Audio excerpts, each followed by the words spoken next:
क्या है वो आपको मालूम होने चाहिए।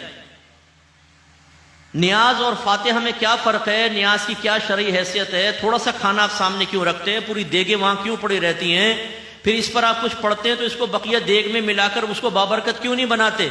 गिलास एक उठा लेता है, चावल दूसरा ले जाता है, सालन की प्लेट तीसरा ले जाता है और खा पी लेता है, जी बाबरकत है, तो बाकी के अंदर बरकत कैसे चली जाएगी।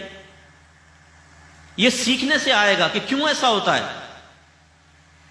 नबी करीम सल्लल्लाहु अलैहि वसल्लम को इल्म गैब है या नहीं है। अगर हम गैब की आपसे तारीफ पूछ लें और उन 10 अकीदों के बारे में पूछ लें कि जो हम वक्त एक सुन्नी मुसलमान के जहन में इल्म गैब से मुतालिक मुस्तहज़र होने चाहिए, हाजिर होने चाहिए, तो हम में से बहुत ही कम ऐसे होंगे जो इसका जवाब दे सकेंगे। खुलासा कलाम यह है कि हमारी इल्मियत का आलम यह है, लेकिन हम कौन है जी, TTS, टनाटन सुन्नी।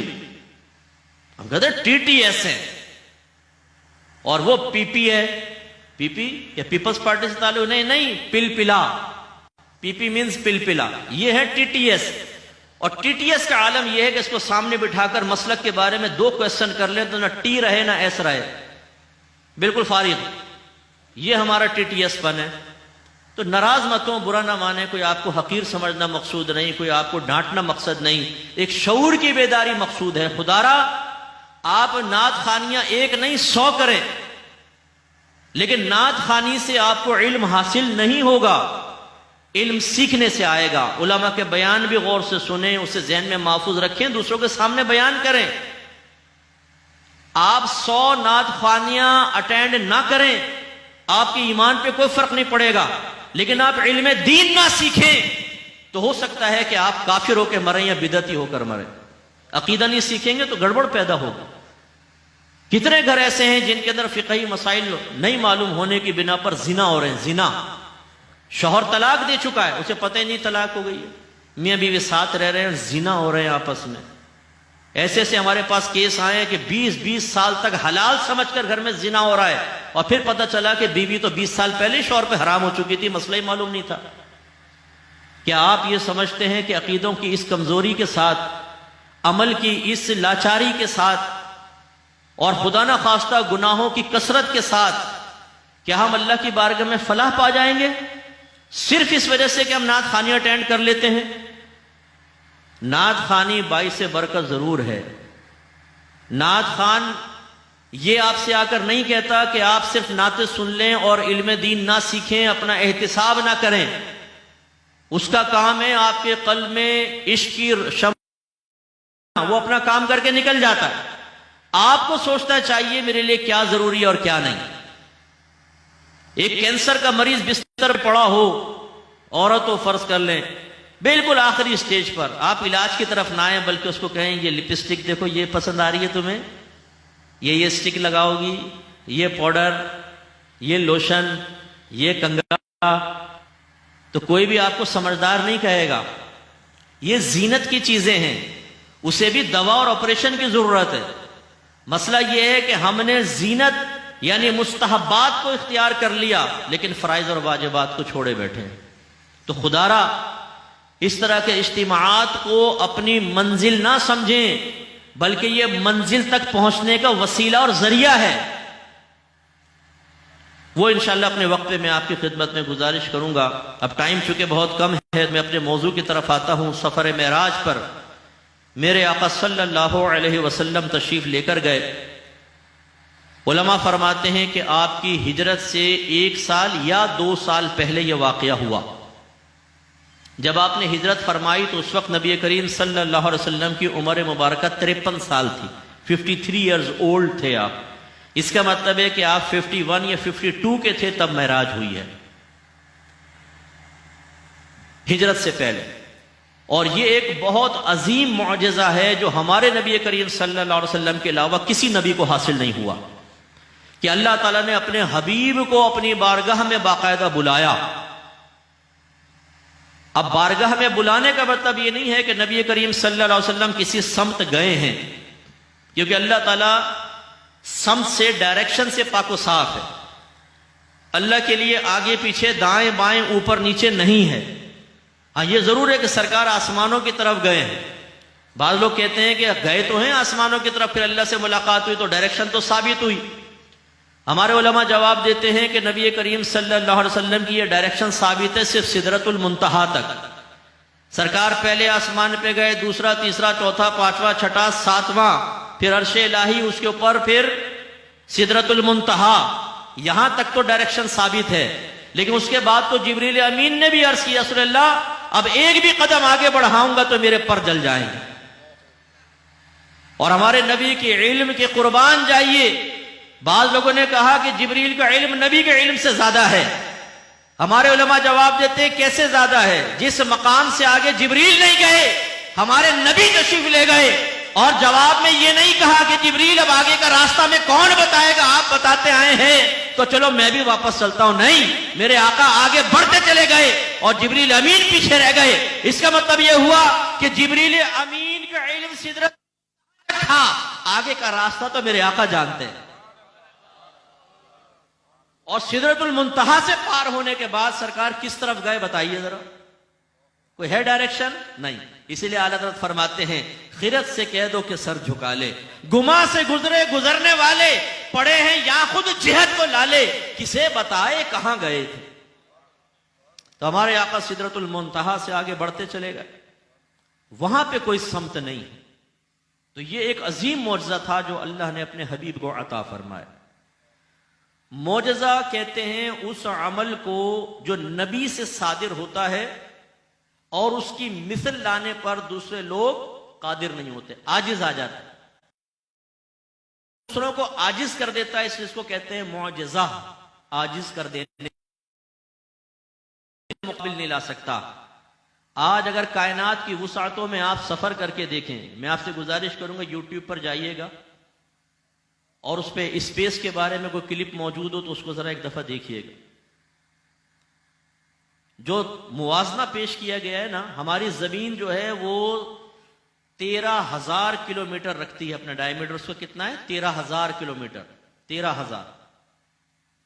और जो इससे बड़े बड़े उन वसातों का इल्म अता फरमाया।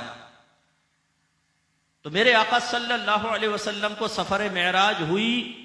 आज साइंसदान उस कायनात की वुसअतों में आजिज आ गए, खोए हुए हैं।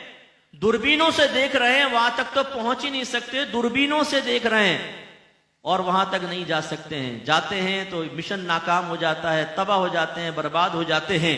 और मेरे आका सल्लल्लाहु अलैहि वसल्लम अपने अल्लाह के करम से तशरीफ ले गए। ना कोई ऑक्सीजन सिलेंडर है, ना कोई ऑक्सीजन का मास्क लगा हुआ है, सातों आसमान क्रॉस कर गए, सरकार वापस भी तशरीफ ले आए। और कमाल मुस्तफा यह है बाताए इलाही कि सरकार फरमाते हैं कि मैं वुजू करके गया था, जब वापस आया तो जिस नाली में वुजू का पानी बह रहा था अब भी बह रहा था। जिस दरवाजे से मेरे आका बाहर निकले उसकी कुंडी हिल रही थी, सरकार वापस आए तो अभी भी कुंडी हिल रही थी। और जिस बिस्तरे मुबारक से उठकर गए थे, जिस्म की गर्मी से जो जैसा गर्म था, सरकार वापस तशरीफ लाए अब भी वो वैसा ही गर्म था। पलक झपकते दो ही बातें, या तो पलक झपकते सारा काम हो गया, या अल्लाह ताला ने वक्त को रोक दिया, बिल्कुल जैम हो गया वक्त, सब चीजें थम गई, कायनात का निजाम रुक गया और सरकार गए, वापस आए, फिर अल्लाह ने कायनात के निजाम को जारी फरमा दिया। दोनों सूरतों में मेरे आका का कमाल है। मेरे सरकार, कई रिवायात है, मैं मुस्तनद रिवायात में से चंद चीजें आपकी खिदमत में जिक्र कर रहा हूं। अपनी फूफीजाद बहन उम्मे हानी के घर में सरकार आराम फरमा रहे थे, जिब्रील अमीन आए, आके अर्ज किया सल्लल्लाहु आपको अल्लाह ताला ने बुलाया है। सरकार बाहर आए, मस्जिद हराम में पहुंचे, आपको लिटाया गया और आपका सीने मुबारक शक किया गया, चीर दिया गया, कोई तकलीफ नहीं, कोई दर्द नहीं, कोई साइड में ब्लड नहीं लगाया गया कि जी ब्लीडिंग ज्यादा हो जाएगी तो इंसान खत्म हो जाएगा, नहीं, ये अल्लाह की तरफ से था। कल्ब अतर बाहर निकाला गया, उसको धोया गया रहमत के पानी से, आबे जमजम से, उसे हिकमत और इल्म से भर दिया गया। दोबारा सरकार के सीने में रखा, सीने को मिलाया, हाथ फेरा, दोबारा ठीक।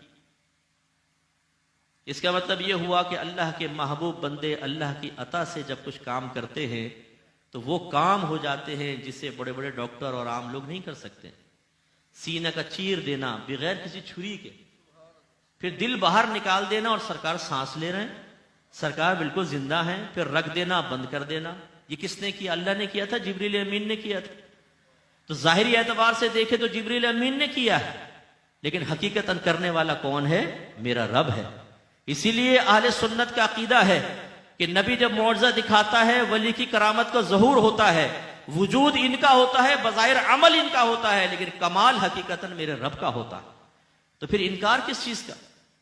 क्या फायदा इनकार करने का? क्या अल्लाह की कुदरत इसको शामिल नहीं है? लाजिम।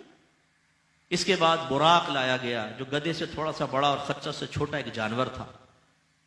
और रिवायत में आता है कि जब अल्लाह ताला ने ऐलान फरमाया कि जन्नती जानवर तैयार रहें, हमारे हबीब तशरीफ लाएंगे, तो ये बुराक जो था ये सोचने लगा कि मुझ जैसे कमतर को कौन पसंद करेगा, कौन मुंतखब करेगा। तो ये एक साइड पे खड़ा हो गया कि मेरा इंतखाब तो नहीं हो सकता। तो अल्लाह तबारक व तआला को इसकी आर्जी पसंद आई। फैसला तो पहले ये ना अज़ली फैसला है, हम ज़ाहिरी असबाब पे गुफ्तगू कर रहे हैं, ज़ाहिरी असबाब पर। इसकी आर्जी अल्लाह को पसंद आई, अल्लाह ताला ने इसी को हुक्म फरमाया ये जाएगा और मेरे हबीब की सवारी का शरफ हासिल करेगा। सरकार इस पर तशरीफ फरमाओ। इसका मतलब ये हुआ कि ये जो तकब्बुर है, गुरूर है, ये इंसान को पीछे कर देता है, आर्जी आगे करती है।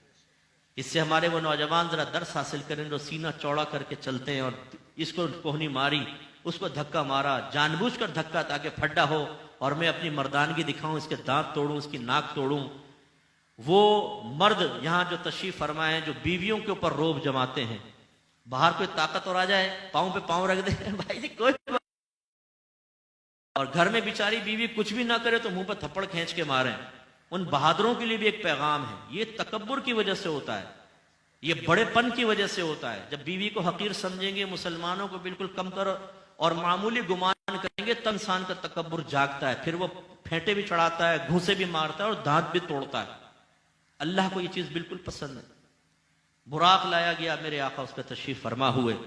पहला जो सफर था सरकार का वो मक्के से मस्जिद अक्सा, बैतुल मुकद्दस, जिस पे आज इसराइल काबिज है, जिसमें आप नमाज नहीं पढ़ सकते हैं, जिसमें आप जुमा अदा नहीं कर सकते हैं, जिसमें आपको दुश्वारियां हैं, उन्होंने कब्जा कर लिया। यहां सरकार तशरीफ लाए। सुब्हानल्लज़ी अस्रा बिअब्दिही लैलन मिनल मस्जिदिल हरामी इलल मस्जिदिल अक्सा। चूंकि ये कुरान से साबित है कि आप मक्के से मस्जिद हराम तक तशरीफ लाए, इसलिए कोई इतने सफर मेराज का इनकार करेगा तो काफिर हो जाएगा। फिर वहां से सरकार का सातों आसमानों पे जाना ये सही हदीसों से साबित है। और हदीस का इनकार करना, यानी तमाम हदीसों का इनकार करना तो कुफर है कि कोई कहे मैं मानते नहीं कोई हदीस तो काफिर होगा। लेकिन अगर वो कहता है बाज मानता हूं बाज नहीं तो गुमराह होगा, तो फिर उतने सफर मेराज का इनकार करना गुमराही है।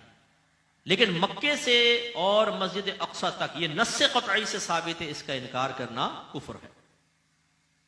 और ये एक इल्मी नुक्ता जहन में रखिए, अरब लोग जिस्म के लिए जसद का लफ्ज इस्तेमाल करते हैं और रूह के लिए रूह का लफ्ज इस्तेमाल करते हैं। अल्लाह ताला ने यह नहीं फरमाया कि अल्लाह ताला अपने बंदे, अपने महबूब को ले गया, बी जसदी ही उसके बदन को ले गया, या बी रूह ही उसकी रूह को ले गया, नहीं, बी अब्दी ही फरमाया। याद रखिए, सिर्फ जसद होगा तो जिस्म, रूह का लफ्ज होगा तो रूह, और जब अब्द का लफ्ज इस्तेमाल किया जाएगा तो यह बदन और रूह के मजमुए पर इस्तेमाल होता है।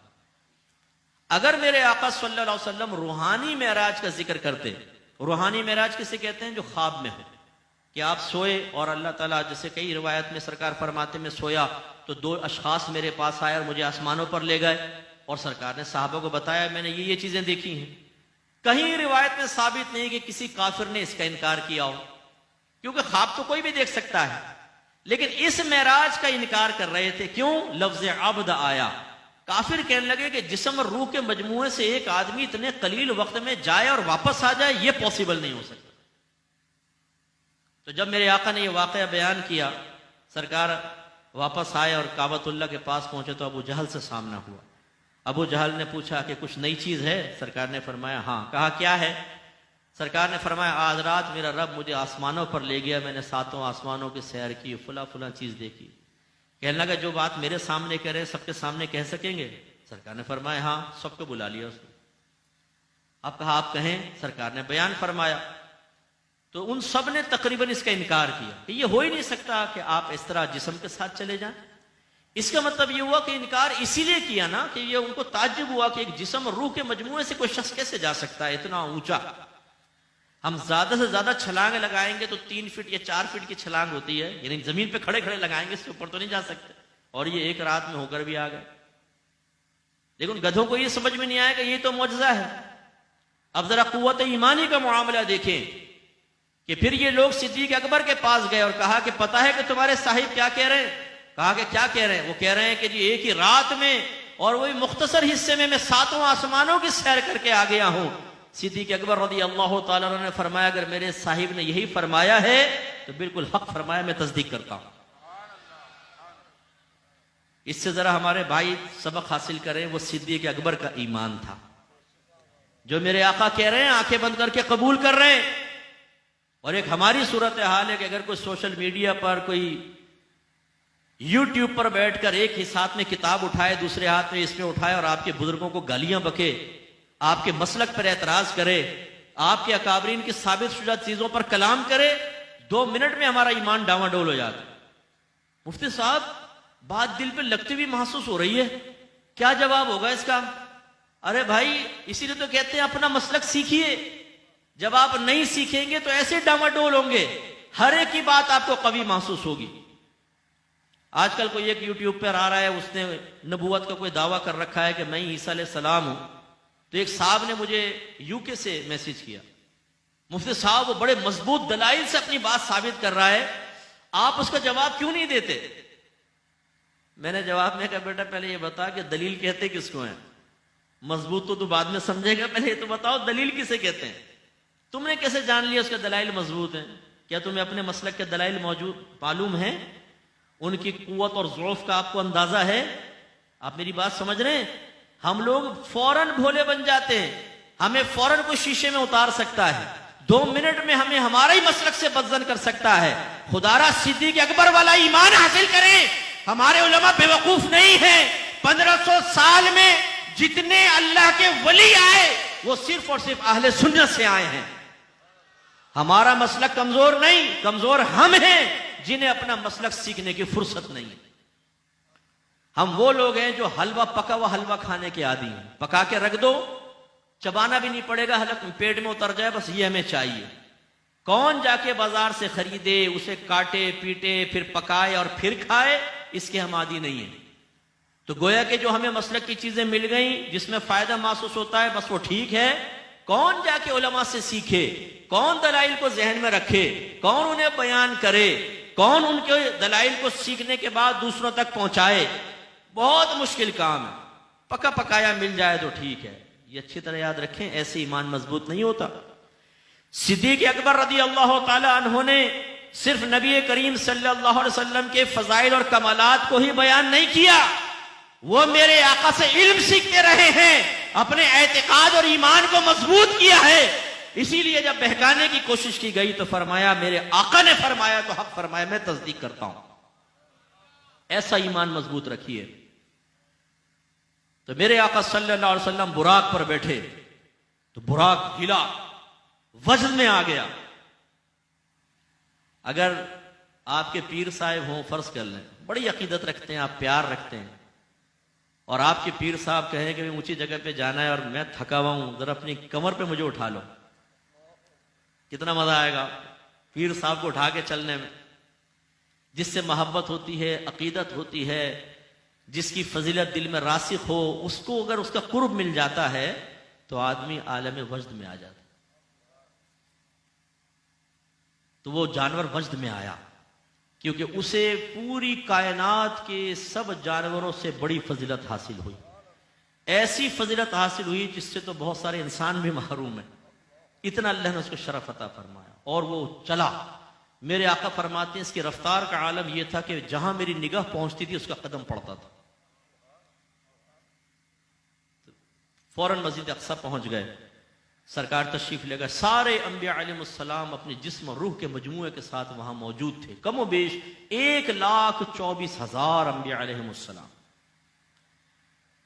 अगर मेरी बहनें मुझे पर्दे में सुन रही हैं, वो भी खास तौर पर नौजवानों जो आप यहां बैठे हैं, बाज़ औक़ात हम अल्लाह ताला की बारगाह में कमी नेमत का शिकवा करते हैं कोई आईने में खड़े होकर अपने बालों के स्टाइल को अजीब निगाह से देख रहा होता है, अल्लाह ताला तूने कैसे मुझे बाल दे दिए। कोई नाक को देखता है, कोई अपनी रंगत को देख रहा होता है, कोई कद काट को, कोई अपने छोटे घर को, कोई तंगदस्ती के तसलसल को देखता है, तो अल्लाह ताला की बारगाह में शिकवे कर रहा होता है। खुदा की कसम, अल्लाह ने आपको वो नेमत अता फरमाई है कि उस नेमत पर तवज्जो कर ले, हर नेमत की कमी का शिकवा दूर हो जाएगा। अल्लाह ताला ने आपको अपने हबीब का उम्मती बनाया है, उस नबी का उम्मती बनाया है कि जब सरकार अंबिया अलैहिस्सलाम के दरमियान गए तो तमाम नबियों ने बाहम इत्तिफाक किया कि आज कोई इमामत करेगा तो मोहम्मद मुस्तफा करेगा। मेरे और आपके नबी ने इमामत फरमाई, हम उनके उम्मती हैं। इतनी बड़ी नेमत अल्लाह ने अता फरमाई। मैं अक्सर अर्ज करता हूं, अल्लाह ताला ने हमें मुसलमान बनाया, अपने हबीब की उम्मत में पैदा फरमाया और अहले मोहब्बत में से बनाया। इन तीन नेमतों को एक तरफ रखें और पूरी कायनात की नेमतें एक तरफ रखें। दयानतदारी से बताइए कौन सी नेमत बड़ी है? अगर अल्लाह ताला चाहता तो अपने अदल इंसाफ से आपको मुझे किसी काफिर के घर में पैदा करता।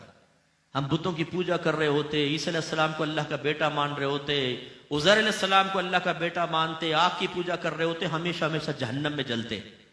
लेकिन अल्लाह ताला ने अपने अदल से एक बच्चे को काफिर के घर में पैदा किया, वो सारी जिंदगी काफिर रहा और काफिर ही मर गया। और अल्लाह ने अपने फजल से आपको मुझे एक मुसलमान घराने में पैदा किया। मुसलमान है, इंशाअल्लाह मुसलमान मरेंगे। तो वो अल्लाह का अदल है, ये अल्लाह का फजल है। ना उस बच्चे का कसूर, ना आपका मेरा कमाल, ये मेरा रब का कमाल है। एक को वहां पैदा किया और एक को अपने हबीब का उम्मती बनाया। शुक्रिया अदा करना चाहिए। फिर पिछली कौमों के भी लोग थे, पिछले नबी के भी उम्मती गुजरे। अल्लाह ताला चाहता मुसलमान ही बनाता, पिछले किसी नबी की उम्मत में पैदा कर देता। लेकिन अल्लाह ताला ने आपको मुझे अपने हबीब की उम्मत में पैदा फरमाया। ये क्या कम शरफ है? अल-खसाइसुल कुबरा में अल्लामा जलालुद्दीन सयूती साहिब रहमतुल्लाह अलैह नकल करते हैं कि जब अल्लाह ताला ने मूसा अलैहिस्सलाम के सामने इस उम्मत के फजाइल जिक्र किए तो मूसा अलैहिस्सलाम ने अल्लाह की बारगाह में अर्ज की, या रब्बे करीम, काश तू मुझे नबी ना बनाता, अपने हबीब की उम्मत में पैदा फरमा देता। एक नबी तो इस उम्मत के फजाइल सुनकर वज्द की कैफियत में मुब्तला होकर वस्फ़े नबूवत की तरफ से तवज्जो हटा बैठे और वो ये तमन्ना करे कि अल्लाह ताला मुझे भी अपने हबीब का उम्मती बना देता। और जिनको अल्लाह ने ये नेमत अता फरमाई वो ये कहता नजर आए कि अल्लाह तूने हमें दिया ही क्या है। हमारी बहनें अपने शौहर को सोता हुआ देख के कहती यही मेरी किस्मत में लिखा हुआ था। एक बहन ने मुझसे पूछा कि मुफ्ती साहब, जन्नत में हमें शौहर कौन मिलेंगे? मैंने कहा वही मिलेंगे जो दुनिया में। कहने लगे मेरा शौहर तो चरसी मवाली है, कम्बा, यही मिलेगा। मैंने कहा बहन फिक्र ना करें, डेंटिंग पेंटिंग होकर मिलेगा। ऐसा नहीं मिलेगा कि वहां पर टून पड़ाओ, सही होकर मिलेगा, घबराए नहीं। तो हमारी बहनें मौजूदा नेमतें जो अल्लाह ने दी हैं बगैर तलब के, उन पर तवज्जो नहीं होती। ये क्यों नहीं, ये क्यों नहीं, ये क्यों नहीं, ये नाशुक्रापन है। अल्लाह ने आपको अपने हबीब की उम्मती बनाया और मुसलमान बनाया। अब ज़िम्नन ये बात आ गई तो मैं आपको इस पे और दो बातें अर्ज करता हूं। एक हदीस देखिए, मेरे आका सल्लल्लाहु अलैहि वसल्लम फरमाते हैं कि खुदा की कसम, जब तक मैं दाखिले जन्नत ना हो जाऊं पिछले तमाम नबियों पे जन्नत हराम है, और जब तक मेरी सारी उम्मत दाखिले जन्नत ना हो जाए पिछली उम्मतों पे जन्नत हराम है। उस VVIP प्रोटोकॉल के बारे में गौर करें आप। पहले आए हुए खड़े होंगे, फरिश्ते कहेंगे खबरदार, पहले सरकार के लाडले जाएंगे, सरकार के चाहने वाले जाएंगे, सरकार से प्यार करने वाले जाएंगे। वो लोग जाएंगे जिनका सरकार की उम्मत में पैदा होना उनका कमाल नहीं था, अल्लाह ने अपने फजल से उनको अता फरमाया। तुम पीछे रहो, सबसे पहले वो जन्नत में जाए। ये कम नेमत है, आप बताएं। और दूसरी हदीस वही सिदरतुल मुंतहा वाली, जब सरकार वहां पहुंचे, जिब्रील अमीन ने कहा अब तो मैं आगे नहीं जा सकता हूं, जाऊंगा पर जल जाएंगे। सरकार ने फरमाया जिब्राइल कोई हाजत है हमें बताओ, हम अल्लाह की बारगाह में पेश कर। उलमा यहां बड़ी प्यारी बात बयान फरमाते कि जब हजरत इब्राहिम अलैहिस्सलाम को मंजनीक में बांधकर नमरूद आग में फेंकने लगा, यही जिब्राइल वहां आए थे और पूछा कि ए अल्लाह के खलील, अगर कोई हाजत है मुझे बताएं, मैं अल्लाह की बारगाह में पेश कर। तो कहते हैं हबीब और खलील का फर्क देखिए। खलील के पास भी जिब्राइल, हबीब के पास भी जिब्राइल, लेकिन जब खलील के पास हैं तो उनसे पूछ रहे हैं कि कोई हाजत है तो मुझे बताएं, और जब हबीब के पास हैं तो हबीब पूछ रहा है जिब्राइल कोई हाजत है मुझे बताओ, मैं अल्लाह की बारगाह में पेश कर दूं। आपके नबी तो वो हैं जिनकी उम्मत में अल्लाह ने हमें पैदा फरमाया, ये कम बड़ी नेमत है। और जवाब में जिब्रील अमीन ने क्या अर्ज की, या रसूलल्लाह बस मेरी ये तमन्ना है कि जब मैदान महशर में आपकी उम्मत पुल सिरात पार करने लगे, अल्लाह ताला मुझे तौफीक अता फरमाए, मैं अपने पर बिछा दूं और आपकी उम्मत उन परों से गुजरती हुई दाखिल जन्नत हो जाए। अगर इस वक्त भरे मजमे में आपको कोई लिटा के आपके मुंह पे पांव रख दे, बताएं ये बेइज्जती है कि नहीं? बोलिए, ये जाहिरी जिल्लत है या नहीं? आप पसंद करेंगे इस बात को? नहीं ना। जो तमाम फरिश्तों का रसूल और सरदार है, जो तमाम नबियों के पास अल्लाह का पैगाम बशक्ल वही लेकर आया, वो फरिश्ता जिसको रूहुल कुदुस और रूहुल अमीन के नाम से अल्लाह ने याद फरमाया है, वो हम जैसे लोगों के लिए जिनमें चरसी भी हैं, मवाली भी हैं, जानी भी हैं, डाकू भी हैं, चोर भी हैं, लेकिन अगर अपने ईमान बचा कर ले गए और अल्लाह तबारक व तआला के हुक्म से पुल सिरात पार कर रहे होंगे, जिब्रील अमीन कहते हैं कि या रसूलल्लाह बस अल्लाह मुझे तौफीक दे, इनके कदमों के नीचे अपना पर बिछाऊं, उस पर गुजरते हुए निकल जाए, मेरे परों को कुचलते हुए निकल जाएं। अब बज़ाहिर तो यह जिल्लत का मामला है, लेकिन जिब्रील अमीन ने सिखा दिया कि जो महबूब का महबूब होता है उसके सामने जितनी आर्जी करोगे अल्लाह तुम्हें उतनी बुलंदी अता फरमाएगा। लेकिन मेरे आका नेमत इमाम अहले सुन्नत रज़ी अल्लाह तआला अन्हु के कुर्बान जाए, आपने एक शेर में हमें समझाया कि जब जिब्राइल अपनी एक हाजत की तकमील के सिलसिले में हमारे सरकार की बारगाह में दरखास्त पेश कर रहे हैं, तो हमें क्या जरूरत है कि मैदान महशर में उनके पर का एहसान लें। लिहाजा अपने शेर में सरकार की बारगाह में इस्तिगासा करते हैं, या रसूलल्लाह पुल से उतारो राह गुजर को खबर ना हो, पुल से उतारो राह गुजर को खबर ना हो, जिब्रील पर बिछाएं तो पर को खबर ना हो। वो पर बिछा कर रखे हो, पता चले कि उम्मत तो सरकार के दामन में लिपट कर दाखिल जन्नत हो चुकी। और फिर तीसरी नेमत कि अल्लाह तबारक व तआला ने अपने हबीब की उम्मत में मुसलमान पैदा करके अहले मोहब्बत में से भी बनाया। हमारी कुरान पे निगाह उठती है, हदीस की तरफ निगाह जाती है, हम कमाल मुस्तफ़ा को तलाश करते हैं। अल्लाह के करम में ऐसा नहीं बनाया कि कुरान और हदीस को सरकार के कमाल को घटाने के लिए इस्तेमाल किया जा रहा हो। ये इतने बड़े इनाम है, इस पर अल्लाह का शुक्र अदा करें। तो सरकार मस्जिद अक्सा पहुंचे, सारे नबी पीछे हैं, सरकार आगे खड़े हो, पीछे अबुल बशर भी हैं, हजरत आदम अलैहिस्सलाम। इससे एक मसला अच्छी तरह याद रखिए, जहन में रखिए, मेरे आका सल्लल्लाहु अलैहि वसल्लम को यह इज्जत किस वजह से मिली? पहली तो गॉड गिफ्टेड कि अल्लाह ने आपको अता फरमाई। अगर सबब जाहिरी देखें, उलमा कहते हैं इसलिए कि मेरे आका सल्लल्लाहु अलैहि वसल्लम का इल्म तमाम नबियों के इल्म से ज्यादा था, और जिसका इल्म जितना ज्यादा होता है अल्लाह की बारगाह में वो उतने ही मकाम व मर्तबे का होता है। इल्म उलमा फरमाते हैं कि अल्लाह ताला ने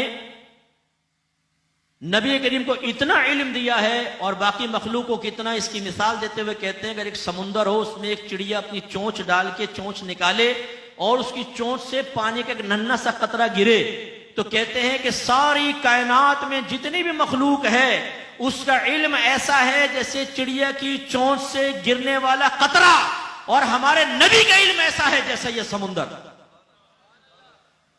इसलिए अच्छी तरह याद रखिए, कोई कितना ही बड़ा इबादत गुजार क्यों ना हो, लेकिन जिसके पास वस्फ इल्म है वो उस इबादत गुजार से फौक और बुलंदो बाला होगा।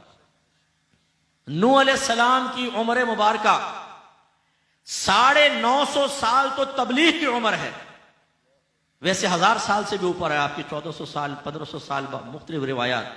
950 साल तबलीग की है, तो 950 साल तक कितना अमल किया होगा? 950 साल। और मेरे आका ने 40वें साल में ऐलान नबूवत, 13 साल मक्की जिंदगी जिसमें शरई अहकाम ज्यादा आए नहीं, 53 साल हो गए।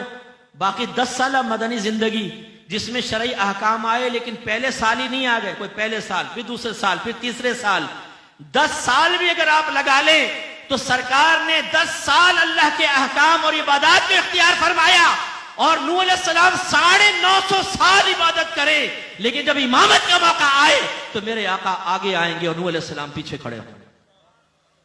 इसलिए इस नुक्ते को समझिए कि इल्म आपके दर्जात की बुलंदी के लिए सबसे ज्यादा अहमियत रखता है। एक मर्तबा सहाबे कराम आपस में किसी मसले में बहस कर रहे थे। सरकार ने फरमाया किस मसले में झगड़ा बहस हो रही है? अर्ज़ किया रसूलुल्लाह बनी इसराइल के 2 अशखास के बारे में, उनमें से एक सिर्फ फर्ज पढ़ता था लेकिन वो साहिब इल्म था, दूसरों को इल्म सिखाता था। दूसरा दिन में रोजे रखता, रात को उठ के नमाजें पढ़ता, लेकिन उसके पास इल्म नहीं था। हम ये झगड़ रहे हैं कि इनमें से अफजल कौन है। मेरे आका ने इरशाद फरमाया उस आलिम को, उस आबिद पर ऐसी ही फजीलत हासिल है जैसे मुझे तुम्हारे किसी अदना शख्स पर फजीलत हासिल। इसलिए अच्छी तरह याद रखें, आलिम की कदर करें, इल्म की कदर करें। या ना देखें इलायची वाली सरकार, जुल्फों वाली सरकार, जुब्बे वाली सरकार, डंडे वाली सरकार, गाली वाली सरकार, बिल्ली वाली सरकार और कुत्ते वाली सरकार। आजकल हम लोगों का मसला हल हो जाए तो वह बाबा सबसे ऊंचा होता है। दाढ़ी है ही नहीं, बड़ी बड़ी जुल्फे हैं, अंगूठियां चढ़ाई हुई हैं जैसे, तो एक एक उंगली में 3-3, जैसे ये एक विलायत के दर्जा, दूसरा, तीसरा, फिर हम गिनते हैं तीसरी अंगूठियां, गले में मालाएं हैं, डंडा हाथ में है, काला जुब्बा पहना हुआ है। नमाज की फिक्र नहीं है, पत्नी नहाया भी कब है, गुस्ल जनाबत के मसाइल आते नहीं आते। बच्चा तू कुछ परेशान लगता है। बाबा परेशान, ले इलायची खा ले, तेरे मसले हल हो जाएंगे। इलायची खा ली, अगले दिन नौकरी लग गई, फर्ज कर लो, ओह इलायची वाली सरकार जिंदाबाद। सारे उलमा तो चने बेच रहे हैं, बाबा है पहुंचा हुआ, बाबा जी पहुंच, बाबा ने इलायची खिलाई, बच्चा पैदा हो गया। यानी इसका मतलब है मादल्ला कोई हिंदू भी इलायची खिलाए और बच्चा पैदा हो जाए तो हिंदू की ताजीम शुरू कर देंगे। असल है इल्म, इल्म की ताजीम। सरकार ने नमाज पढ़ाई, इसके बाद आप सफर मेराज के लिए अगले हिस्सों की तरफ तशरीफ ले गए। बिल इख्तिसार, क्योंकि टाइम बिल्कुल तकरीबन खत्म हो रहा है। सरकार पहले आसमान, दूसरा, तीसरा, चौथा, पांचवा, छठा, सातवां अर्श इलाही पर पहुंचे, सिदरतुल मुंतहा को क्रॉस किया, हत्ता कि अल्लाह की बारगाह में पहुंच गए। राजो नियाज की बातें हुई। देखिए जरा नुक्ता समझिएगा, वहां जो राजो नियाज की बातें हुई सरकार ने वो बयान नहीं फरमाई। जो जाहिरन हुआ बस वो ये कि अत्तहियात जो हम पढ़ते हैं वो मुकालमा हुआ, कुछ 1-2 चीजें अल्लाह ने बयान फरमाई, 50 नमाजों का तोहफा दिया, सरकार वापस आ गए। क्या इतनी बातें हुई थी? जो नबी बिस्तर से उठकर जाए, तमाम निशानियां देखकर वापस आए, बिस्तर अभी गर्म हो, इतने मुख्तसर वक्त में अल्लाह ताला उसको सब दिखा दे, क्या वही रब एक मुख्तसर वक्त में बहुत सारी राजो नियाज की बातें नहीं कर सकता? तो अल्लाह ताला ने बहुत कुछ आपको वहां अता फरमाया, लेकिन जाहिर करने का हुक्म नहीं था। सरकार ने उसको राज रखा। जो जाहिर फरमाया उसमें एक ही है कि अल्लाह ताला ने मुझे 50 नमाजें अता फरमाए, हबीबी आपकी उम्मत के लिए। सरकार लिया, मूसा अलैहिस्सलाम से मुलाकात हुई, एक रिवायत में 6ठे, एक रिवायत में 7वें आसमान पर। पूछा क्या मिला? सरकार ने फरमाया 50 नमाजें। बस अब इख्तिताम कर रहा हूं, जरा गौर से सुन लीजिएगा। नात खानी में बैठकर अपने दराजात का मुतमन्नी होना गलत नहीं, मैं कहूंगा गलत नहीं, बरकत, अल्लाह आपको बहुत दर्जाता फरमाए। लेकिन फर्ज को छोड़कर मुस्तहब की तरफ आएंगे तो याद रखें मुस्तहब भी अल्लाह ताला कबूल नहीं फरमाता जब तक फराइज पूरे नहीं होंगे। ये अच्छी तरह याद रखें। मैं नहीं कर रहा हूं, सिद्दीक अकबर का कौल है, अभी टाइम नहीं है, मैं उस पर भी दलाइल आपको देता। 50 नमाजें मूसा अलैहिस्सलाम ने अर्ज की, या रसूलल्लाह इसमें कमी करवाइए, आपकी उम्मत ये नमाजें नहीं पढ़ेगी। मैंने बनी इसराइल को बहुत आजमाया है। सरकार 9 दफा उनकी तलकीन पर वापस गए और 45 नमाजें मुआफ करवाई। 45। जब 5 सरकार 5 लेकर आए, मूसा अलैहिस्सलाम ने पूछा कितनी रह गई? सरकार ने फरमाया 5। उन्होंने क्या कहा? वो हमारा निकम्मापन जानते थे, या रसूलल्लाह इसमें भी कमी करवाएं, आपके उम्मत ये 5 भी नहीं पढ़ेंगे। सरकार ने जवाब में क्या फरमाया? ए मूसा, तो अल्लाह की बारगाह में जाते हुए शर्म आती। आप अगर निकम्मे हो और आपकी वालदा आपके वालिद को मजबूर करें कि बच्चे की सिफारिश करो कि नौकरी मिल जाए, मैट्रिक में आप फेल, आवारा गर्दी, आता कुछ नहीं, एक्सपीरियंस कुछ नहीं, तो 2 मिनट के लिए आपके वालिद भी शर्मिंदा हो जाएंगे कि किस मुंह से जाके कहूं कि बच्चे को नौकरी दे दे। वालिद साहब भी कहेंगे कि इतना निकम्मा तो मेरा बच्चा है, क्या कहूं। और अगर जाके सिफारिश कर भी दे और पूछे मैट्रिक तो किया होगा? नहीं। कोई हुनर तो होगा? नहीं। कुछ अच्छा भी है, नहीं पक्का आवारागर्द है, तो वालिद साहब खुश होंगे कि शर्मिंदगी होगी?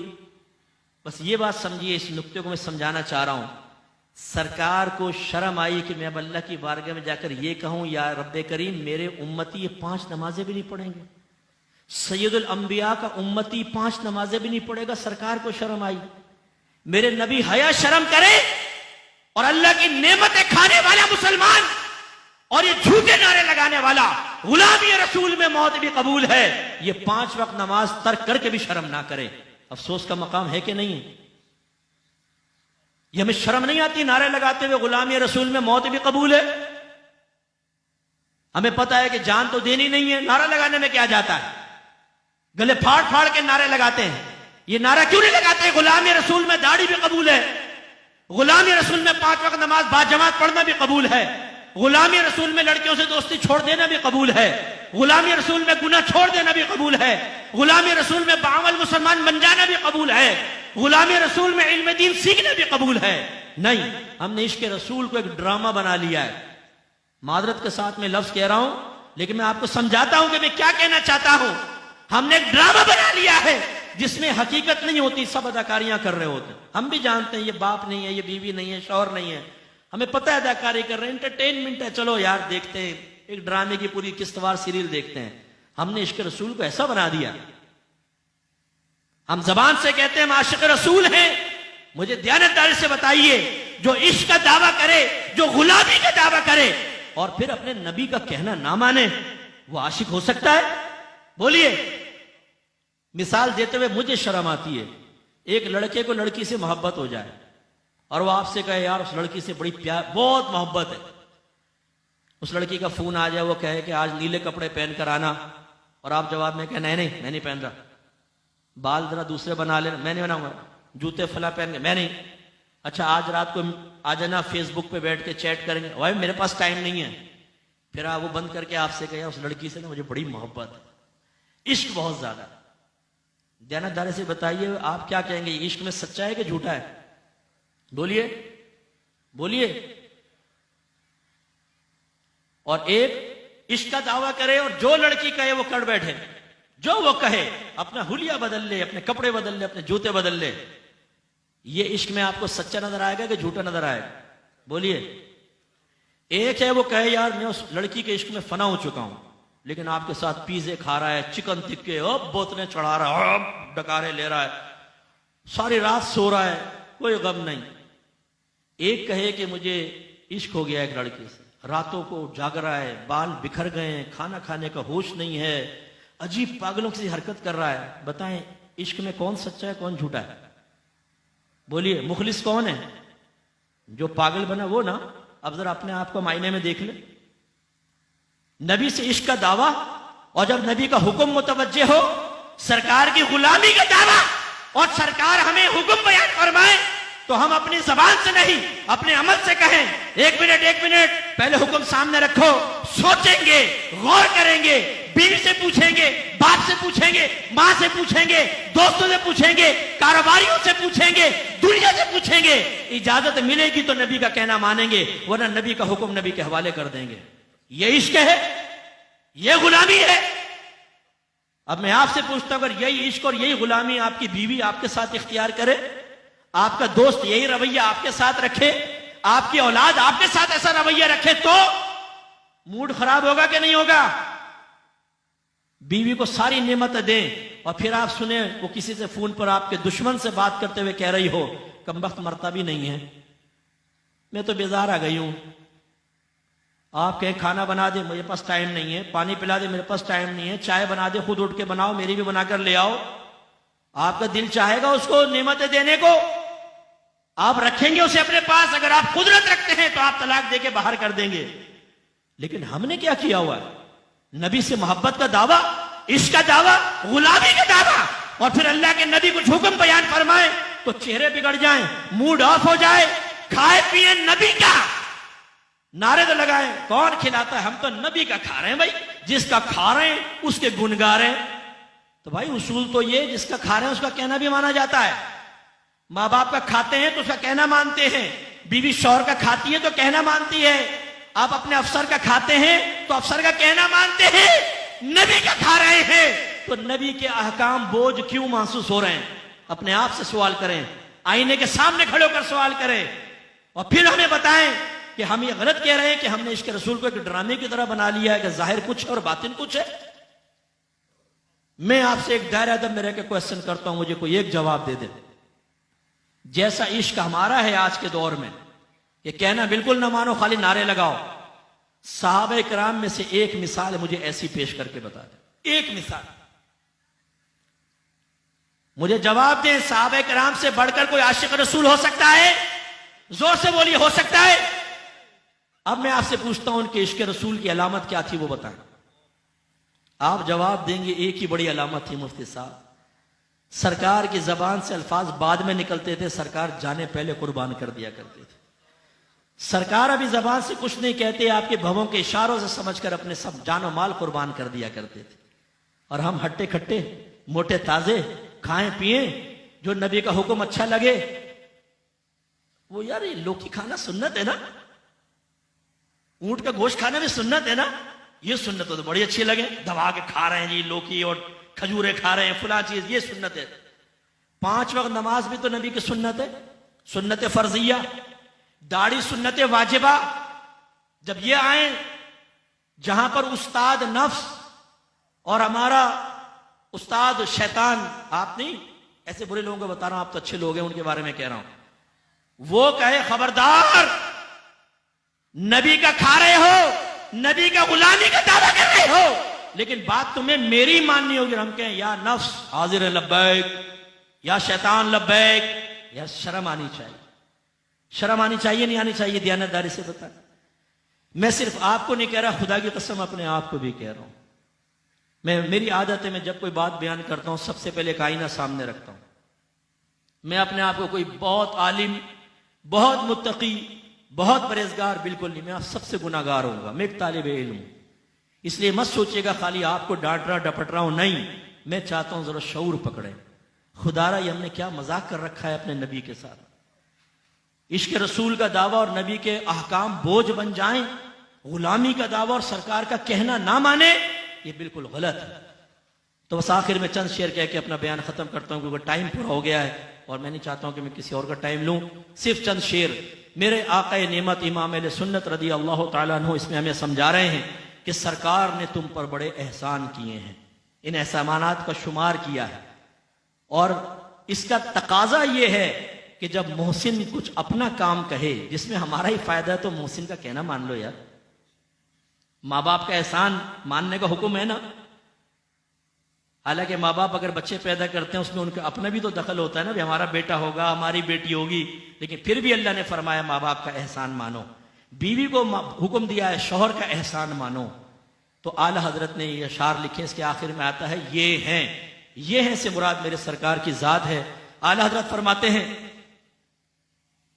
कि सच्ची बात सिखाते ये हैं, सीधी राह चलाते ये हैं, हिलती नींव जमाते ये हैं, रोती आंख हंसाते ये हैं, जलती जान बुझाते ये हैं, फैज जलील खलील से पूछो आग में बाग लगाते ये हैं, कसरे दना तक किसकी रसाई जाते ये हैं, आते ये हैं, रंगे बेरंगों का पर्दा दामन ढक के छुपाते ये हैं, अपनी बनी हम आप बिगाड़े कौन बनाए बनाते ये हैं, रब है मुअती ये हैं कासिम रिज़्क़ उसका है खिलाते ये हैं, ठंडा ठंडा मीठा मीठा पीते हम है पिलाते ये हैं, नज़्ए रूह में आसानी दे कलीमा याद दिलाते ये हैं, मरकद में बंदों को थपक के मीठी नींद सुलाते ये हैं, बाप जहां बेटे से भागे लुत्फ वहां फरमाते ये हैं, माँ जब इकलौते को छोड़े आ कह के बुलाते ये हैं, राफे नाफे दाफे शाफे क्या क्या रहमत लाते ये हैं, सल्लिम सल्लिम की ढारस से पुल से पार चलाते ये हैं, कह दो रज़ा से खुश हो खुश रहे मुझदा रिज़ा का सुनाते ये हैं। व आखिरु दावाना अनिल हम्दुलिल्लाहि रब्बिल आलमीन।